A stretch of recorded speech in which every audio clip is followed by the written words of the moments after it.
وصفة النهاردة هترجعنا لأيام زمان.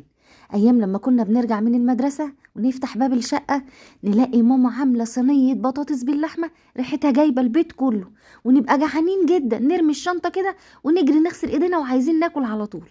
أحلى ذكريات. يلا بينا النهاردة هنعمل طريقة صينية بطاطس باللحمة من بتاعة زمان، هترجعنا سنين لورا.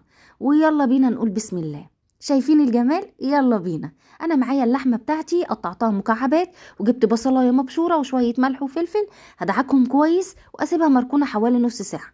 هغلي ميه لاني هسلق نصها والنص التاني هنعمله طاجن. هحطها في الميه المغليه شويه ورق لوري وحبهان فلفل اسود، واوطي عليها واسيبها تستوي. معلقتين سمنه بقى، وهشوح بقيه اللحمه لحد ما لونها يتكرمل معايا شويه، وبعدين هنزل عليها بطماطميه مبشوره. هكون بقى غاليه ميه، هنزل عليها بميه مغليه وازودها ميه كده واسيبها تغلي غلوه واوطي عليها خالص واسيبها تستوي. وكل ما تحتاج ميه هزودها شويه صغيرين. في الصينيه بتاعتي بصلايه مبشوره، شويه بهارات، شويه ملح وفلفل. احط بقى البطاطس الطرنشات بتاعتي، شويه ملح وشويه فلفل الوان زي ما احنا شايفين كده. هقلب بقى الكلام ده كله واحط اللحمه بتاعتي اللي اتسلقت وشويه عصير طماطم وشويه كمان من الشوربه، بس انا بحب اصفي الشوربه كده. معلقه سمنه بلدي بقى على الوش حلو قوي. هاخدها غلوتين على النار وبعدين هدخلها الفرن.